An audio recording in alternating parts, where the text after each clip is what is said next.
ශ්‍රී ලංකාවේ මුල්ම මානව ජනාවාස ඇතිවීම පිළිබඳව විජයාගමනය හා සම්බන්ධව තිබුණු වෘත්තාන්තය අභියෝගයට ලක්වෙන්නට පටන්ගෙන දැන් දශක කිහිපයක් ගෙවී අවසන්. විජය කුමරුන් තම්බපන්නියේ වෙරළට ගසාගෙන එන විට මේ භූමියෙහි සිටියේ මිනිසුන් නොව යකුන් යක්ෂණියන් බව අපගේ පාසල් පෙළපොත් තුලද එක්තරා කාලයක සඳහන්ව තිබුණා. ඒ කතාන්දරය පුංචි උන්ගේ මනසට කොතරම් කාවැදී තිබුණාද යත් කුවේනිය සිත්තමට නගන විට ඇයගේ මුව දෙපස දල දෙකක් අඳින්නටද ඔවුන් අමතක කළේ නෑ.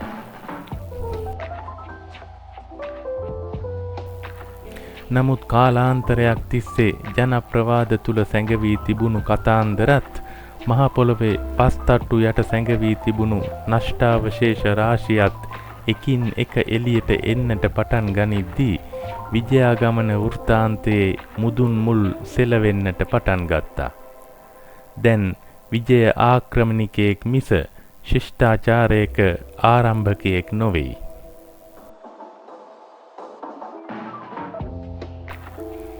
අද අපේ හද බැඳි මම් පෙත දිගෑ දෙන්නේ ඒ විජයාගමන පුවතෙන් අසාධාරණයට ලක්වුණු ඔහු නිසාම මෙතෙක් කලක් උපන් බිමේම ආගන්තුකයන් හෝ යකුන් යක්ෂණියන් මල පෙරේතයන් බවට පත්වුණු මේ රටේ සැබෑ උරුමක් කරුවන් ගැන මහ පොළොවෙන් මතු පිටට මතු වුණු සාක්ෂි සටහන් තොගයක් හොයාගෙන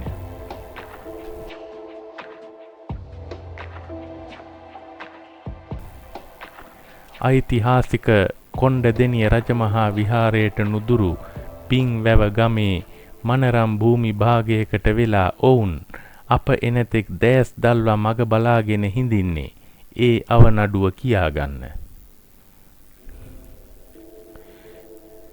ගමේ ඇත්තෝ මේ භූමි භාගය හඳුන්වන්නේ ගල් සොහොන් කනත්ත කියලා. ඒකට හේතුව තමයි මේ සුවිසල් භූමිය පුරාම විසිරීලා තියෙන්නේ ඉතා ඈත ඉතිහාසයේදී මේ රටේ විසූ උරුමක් කරුවන්ගේ භෂ්මාවශේෂ තැන්පත් කරපු කළු ගලෙන් නිම වූ සොහොන් ගැබ් රාශියක් දකින්නට තිබීම. දැනට පොළවෙන් උඩට මතුවෙලා දෑහැට පේන්න තියෙන්නේ සොහොන් කොත් 100 ගානක් විතරක් වුණාට මේ පයට පෑගෙන පස්වලට යට වෙලා තව කොපමණක් තියෙනවද කියලා තවම කවුරුවත් හරියට දන්නේ නැහැ.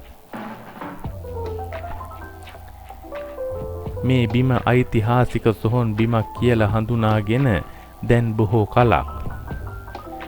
ඒ අතරතුර කාලවලදී විටින් විට මේ සොහොන් කොත් 1-2ක් කැණීම් වලට ලක් වෙලා තිබුණත් වර්තමානයේදී ආයෙත් ඒවා කැණීම් වලට භාජනය වෙමින් තමයි තියෙන්නේ.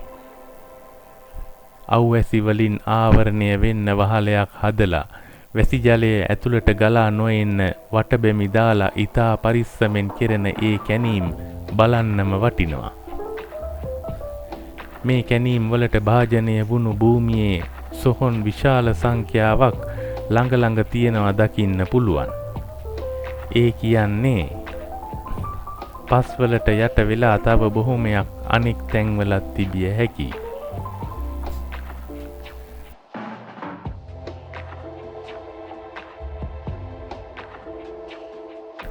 අඩියටත් ගල් පතුරක් තියලා වටේටත් හතරැස් බිත්ති විදිහට ගල් පතුරු තියලා ඊට උඩින් පියන්පතක් විදිහටත් ගල් පතුරක් යොදාගෙන නිමවලා තියෙන මේ සොහොන් ගල් පෙට්ටි වගේ එකකට එකක් විශාලත්වයෙන් වෙනස්. සමහර පෙට්ටි ඊතා කුඩා වෙද්දි සමහර ඒවා වඩාත් විශාලයි.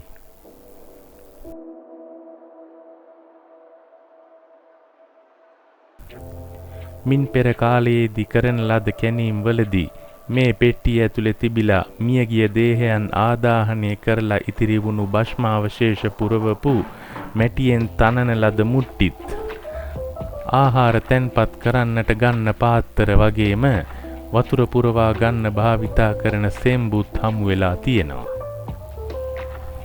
ඊට අමතරව පබළු වැනි ආභරණ කොටස් වගේම යකඩින් නිමවන ලදයි කියන හෙල්ල සහ පිහිතලයක කොටස්ද ඒවාට අයත්. සමහර භෂ්මාවශේෂ සමග අඩ වශයෙන් පිලිස්සුණු හිස් කබල් කොටස් සමගම අස්ථි කොටසුත් ඉතිරිව තිබී තියෙනවා.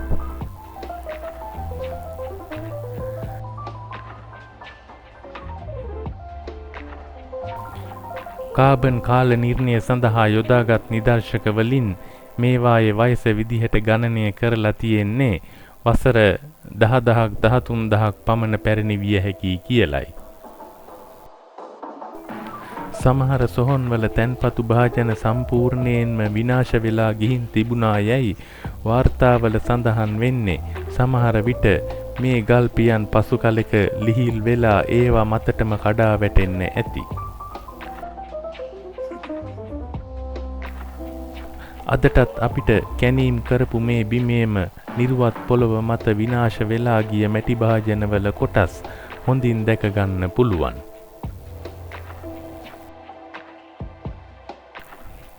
ඒ කතන්දර මොනවා වුණත් මේ මිහිදන් උණු අතීත මුතුන් මිත්තෝ නිහඬවම වුණත් අපිට නෑහෙන්න කෑ ගහලා කියන වැදගත් යමක් තියෙනවා.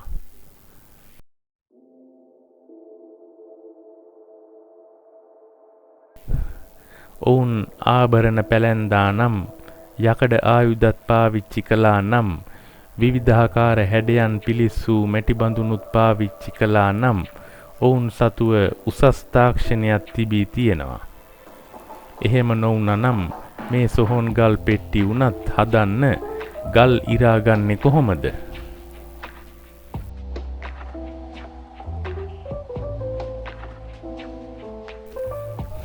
මියගේ සිරුර නිකම්ම උස්සගෙන ගිහින් කැලේට වීසි නොකර ඒවා පුලුස්සලා ඉතිරිවුණු අලු තැන්පත් කරන්න ඒ සමාජයට පොදු සුසාන භූමියකුත් තිබුණා නම් ඔවුන්ගේ සමාජ සංවිධානාත්මක බව ඉතා උසස් එකක් වෙන්න ඕනේ. ඒ භෂ්මාවශේෂ සොහොන තුල තැන්පත් කරලා ඔවුන් වෙනුවෙන් ආභරණ ආයුධ වැනි දේවලුත් ආහාර සහ ජලයක් තැන්පත් කළා නම් ඒ සමාජයේ කිසියම් වූ දියුණු ඇදහිලි හා විශ්වාසයන්ද තිබිලා තියෙනවා. මේ ලක්ෂණ පෙන්වන්නේ මීට අවුරුදු දහස් ගානකට ඈතදිත් අපේ රටේ මනා සංවිධානාත්මක සහ දියුණු සමාජයක් තිබුණාය යන්න මිසක් වෙන මොකද්ද?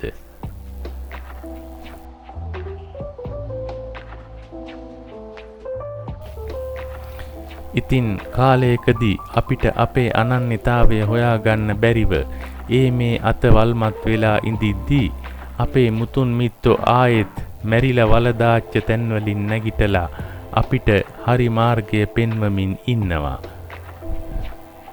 ඉන්දියාවෙන් ආනයනය කරපු ආගන්තුක සංස්කෘතියකට වඩා අපිට අපේ කියලා සංස්කෘතියක් සහ හර පද්ධතියක් තිබුණු බව ඔවුන් අපිට පෙන්වා දෙමින් ඉන්නවා.